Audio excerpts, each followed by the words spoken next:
se dispute. Bonsoir, bienvenue à Ça se dispute. Ce soir, un sujet bouleversant. Nous recevons des personnes qui ont été abandonnées dès leur enfance par des parents séparés, alcooliques, RMistes, hospitalisés, Alzheimer, décédés en prison.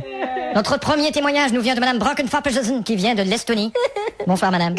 Maltraitée dans une orphelinat, vous avez dû fuir votre pays à travers une forêt en flammes, sur votre unique jambe attachée à un boulet avec une meute de loups et 2 percepteurs d'impôts à vos trousses en écoutant Francis Lalanne.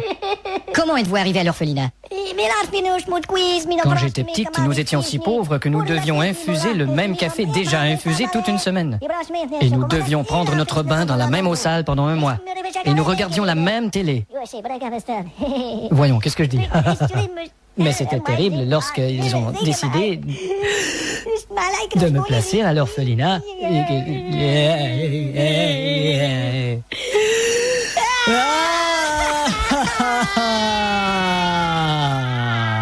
Voilà un témoignage très touchant. Nous avons ici une personne bien de chez nous, Monsieur Bufty-Fufty. Bonjour. Bonjour. Vous avez été abandonné à l'âge de 3 mois seulement. Moi et mon frère jumeau. Votre frère jumeau également, très juste. Et comme on était très près l'un de l'autre, mon frère jumeau et moi, on a pu s'en sortir parce que... Vous aviez les mêmes vibrations. Oui, enfin, tout ce qu'il ressent, je le ressens. D'accord. Quand il a mal au ventre, j'ai mal au ventre. On se téléphone, je sais qu'il va pas bien parce que je me sens pas bien, je lui téléphone. D'accord. Il peut être n'importe où au monde, s'il a mal à la tête, j'ai mal à la tête. Oui, bien sûr. Tout ce qu'il fait, je le fais. On est comme branchés ensemble, vous savez. Je comprends.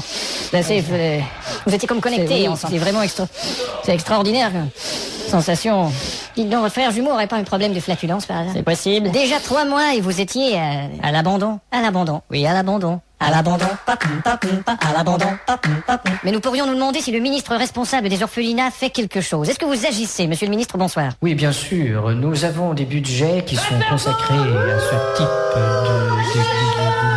Nous sentons une certaine opposition ici, monsieur le ministre, mais que faites-vous exactement? Nous agissons pour le mieux afin de venir en aide à ces personnes.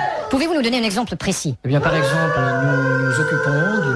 Merci, monsieur le ministre. Ce fut un plaisir. Bonsoir. Bonsoir. Un autre témoignage terrible de madame Pourpellepan. Bonsoir, madame. Bonsoir. Dès votre jeune âge, vos parents vous ont jeté à la rue. Oui, j'étais à la merci des trottoirs et je me souviens que des hommes m'offraient 50 francs pour que je fasse des choses terribles. C'est affreux, en effet. Merci, madame. Est-ce que des gens dans le public voudraient ajouter quelque chose? Ouais, j'ajouterais 10 francs pour la madame.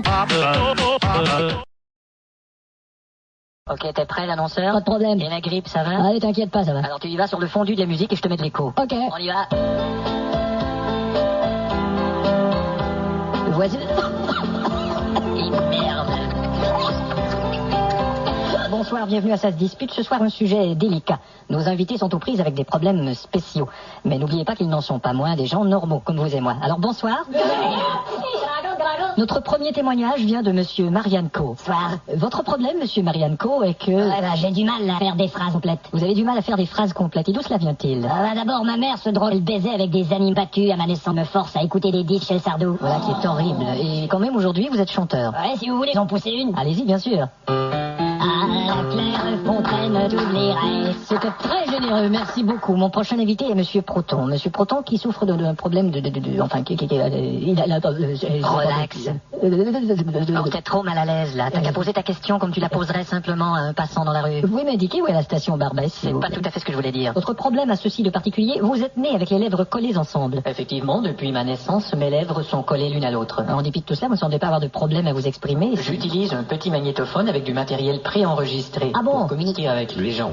C'est l'une façon de pouvoir m'exprimer. Est-ce que ça va?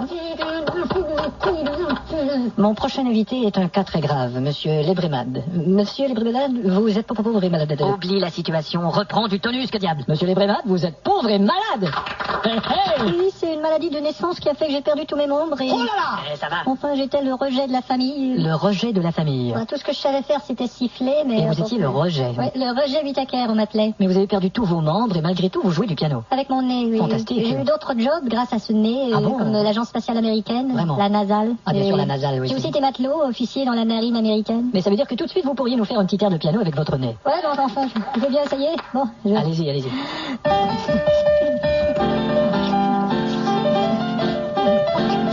Incroyable.